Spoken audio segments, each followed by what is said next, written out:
Depuis 2014, il a remporté 24 titres, le cycle le plus gagnant de son histoire, avec la possibilité d'en remporter un de plus au détriment de ce qui se passera contre le Bayern et d'une hypothétique finale de Ligue des Champions.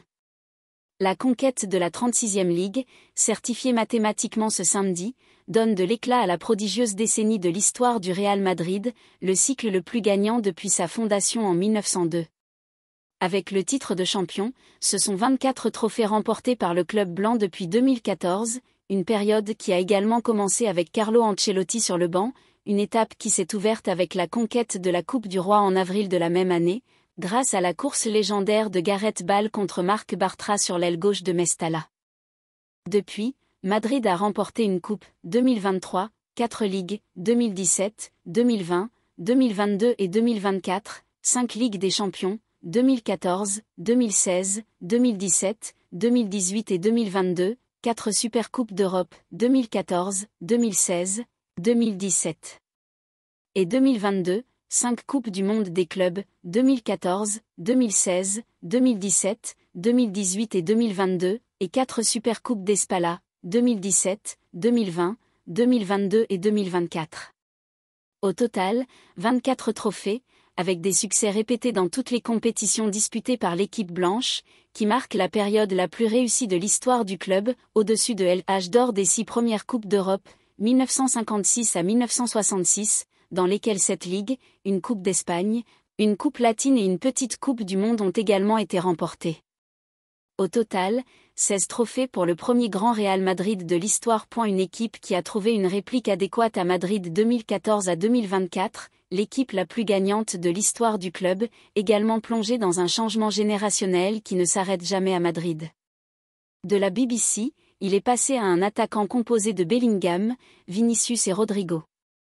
De l'équipe qui a remporté la Coupe en 2014, celle déjà évoquée contre le Barça à Valence, et la Ligue des Champions, la finale magique à Lisbonne contre l'Atlético avec le but miraculeux de Ramos, il ne reste que 4 joueurs dans l'actuel, Nacho, Carvajal, Luka Modric et Lucas Vázquez. Le reste du casting est totalement nouveau, un renouveau qui a commencé en 2028, après le départ de Cristiano Ronaldo, le fleuron de cette équipe, en direction de la Juventus, et qui s'est accéléré ces dernières années avec les signatures de joueurs comme Camavinga, Tchouaméni, Rudiger et Bellingham, tous acteurs principaux des succès de cette saison, Supercoupe et Ligue d'Espagne. C'est-à-dire 2 titres sur 3 possibles et il pourrait être 3 sur 4 car Madrid est encore en vie à ce stade de la Coupe d'Europe, toujours le grand objectif du club, après le nul 2-2 en première demi-finale. Match contre le Bayern de Munich à Allianz Arena. Le match retour se joue mercredi au Santiago Bernabéu et Madrid a déjà activé toutes ses liturgies dans le but de vaincre les Allemands et d'atteindre une nouvelle finale de Ligue des Champions, qui serait la 6e des 10 dernières années. La Ligue des Champions est le meilleur thermomètre pour mesurer la solidité des différents projets madrilènes. Et, mis à part les 5 titres remportés à ce stade, Madrid a toujours été proche du but, ce qui témoigne de la bonne santé sportive et économique du club. En plus de ces 5 conquêtes, les Blancs ont atteint 3 fois les demi-finales, y compris cette saison, au cours de laquelle il est encore possible d'aller plus loin et d'atteindre le match décisif, qui se joue cette saison au Stade de Londres.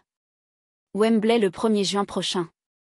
Ce serait la cerise sur le gâteau d'une saison déjà exceptionnelle, mais dans laquelle Madrid recherche, comme toujours, l'excellence avec les honneurs.